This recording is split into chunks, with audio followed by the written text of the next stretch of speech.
All right, this is really an eye-opening statistic. Someone turning age 65 today has an almost 70% chance of needing long-term care at some point in their lives.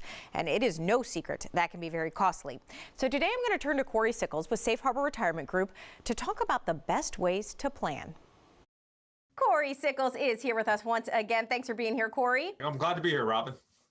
You know, I imagine in your line of work, you've had many clients, and that might be putting it lightly, who suddenly need long-term care services, maybe for themselves, maybe for a loved one. But this is something that's happening, and probably will happen to most of us, right? It's a situation I don't think a lot of people want to experience.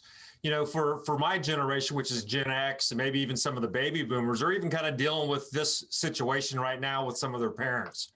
And, you know, the fact is we're living longer.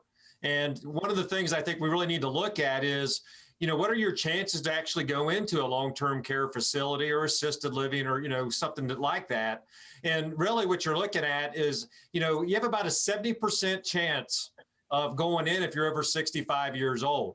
Now, if you kind of look at it from a male standpoint, you know, the average, if they do go into a facility like that's about 2.2 years, and a female is about 3.7 years.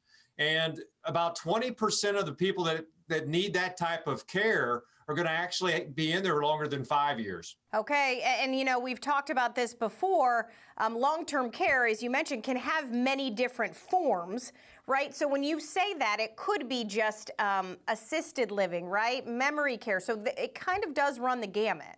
It does. I mean, yes, it could be, you actually could be going into a facility, maybe even a community like assisted living. But one of the more popular things right now is, you know, in-home care. Just for the fact that a lot of people can't afford it, you know, if going into the facility. So they're actually trying to take care of, you know, of their parents or grandparents, you know, right from their house as well. Right, and then they may need a helping hand with that. So then let's talk then about that, right? The fact that people can't typically afford this.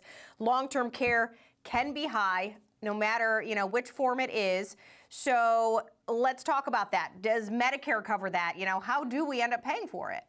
Well, you know, of course, Medicare does not, you know, cover that today at all. In some circumstances, they might, you know, do it for a limited time, 90 days or so. But at the end of the day, you really can't count on Medicare to be able to pay for this, you know, for these type of costs. And, you know, if you want a private room, you know, for nursing care or for a nursing home, you're looking at spending about $100,000 a year.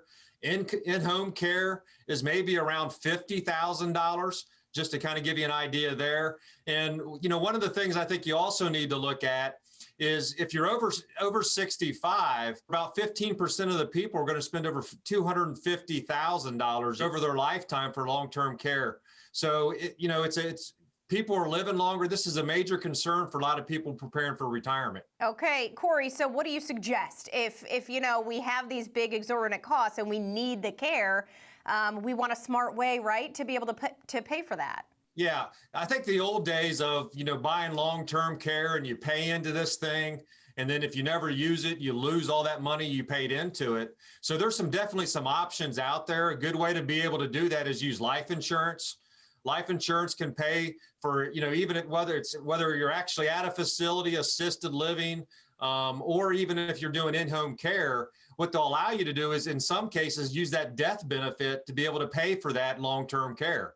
So it's a situation where if you don't use it, you at least have a death benefit that's going to go to your beneficiaries. So the products have changed. They're constantly changing because this is becoming more and more of an issue for a lot of retirees or baby boomers. Yeah, and we know, you know, the sad part of it all is that no situation, you know, is typical. No situation may be ideal for somebody, but the bottom line is you want to plan for it no matter what it is. So a consultation with you, probably the best way to start for our viewers. Yeah, it is. It's a good way for me to be able to look at your situation, be able to, you know, to put maybe a plan in place. Because let's face it, the younger you are, the less you're actually going to pay for these type of services to be able to plan for the future. Because the one thing you don't want to do is take $250,000 out of your nest egg in order to pay for something like this. So again, you know, we can meet via Zoom, we can do a conference call, or we can even meet face to face. All right, Cory, so 70% chance, you mentioned that's a big number. So we want to remind people,